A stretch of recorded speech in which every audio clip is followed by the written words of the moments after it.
ഞെട്ടിച്ച കഴക്കൂട്ടം പീഡന കേസിൽ തെളിവെടുപ്പ് നാളെ. പ്രതി ബെഞ്ചമിനെ മധുരയിൽ എത്തിച്ച് തെളിവെടുക്കും. മധുരയിലുള്ള ബെഞ്ചമിന്റെ ലോറിയും പോലീസ് പിടിച്ചെടുക്കും. 7 ദിവസത്തേക്കാണ് ബെഞ്ചമിനെ കസ്റ്റഡിയിൽ വിട്ടത്.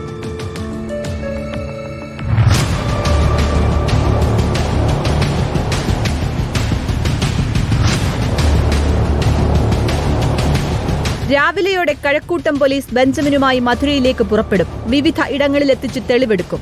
ഡ്രൈവറായ പ്രതി തിരുവനന്തപുരത്തേക്ക് വന്നുപോകാൻ ഉപയോഗിച്ച ലോറി മധുരയിലാണുള്ളത്. ഈ ലോറിയും പോലീസ് പിടിച്ചെടുക്കും. തെളിവെടുപ്പ് പൂർത്തിയാക്കി നാളെ തന്നെ തിരിച്ചെത്താനാണ് തീരുമാനം. തിങ്കളാഴ്ചയാകും തിരുവനന്തപുരത്തെ തെളിവെടുപ്പ്. മോഷ്ടിക്കാൻ കയറിയ വീടുകളിലും പീഡനം നടന്ന ഹോസ്റ്റലിലും ബെഞ്ചമിനെ എത്തിക്കും. തെളിവെടുപ്പ് പൂർത്തിയാക്കി പ്രതിയുടെ കുറ്റസമ്മതമൊഴി രേഖപ്പെടുത്തും. വെള്ളിയാഴ്ച പുലർച്ചെയാണ് ടെക്നോ പാർക്കിന് സമീപമുള്ള ഹോസ്റ്റലിൽ ഉറങ്ങിക്കിടന്ന യുവതിയുടെ മുറിയുടെ കതക് തള്ളിത്തുറന്ന് ബെഞ്ചമിൻ പീഡിപ്പിച്ചത്. പീഡന ശ്രമത്തിനിടെ യുവതി ഉണർന്നെങ്കിലും ഭീഷണിപ്പെടുത്തി ഇയാൾ പീഡിപ്പിക്കുകയായിരുന്നു. സംഭവത്തിനു ശേഷം മധുരയിലേക്ക് കടന്ന ബെഞ്ചമിനെ 200ഓളം CCTV ദൃശ്യങ്ങൾ പരിശോധിച്ച് പിന്തുടർന്ന് പ്രത്യേക അന്വേഷണ സംഘം മധുരയിൽ നിന്ന് സാഹസികമായാണ് കസ്റ്റഡിയിലെടുത്തത്. മധുരയിൽ നിന്ന് സ്വന്തം ലോറിയിൽ യന്ത്രഭാഗങ്ങളുമായി തോന്നക്കലിലെത്തിയ ബെഞ്ചമിൻ ലോഡ് ഇറക്കിയ ശേഷം കഴക്കൂട്ടത്ത് വണ്ടിയൊതുക്കി. പിന്നീട് മദ്യപിച്ച ശേഷം ബൈപ്പാസ് സർവീസ് റോഡിൽ കൂടി നടന്നു.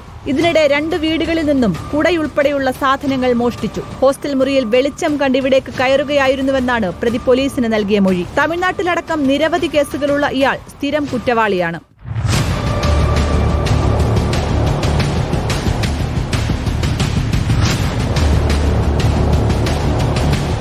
റിപ്പോർട്ടർ, തിരുവനന്തപുരം.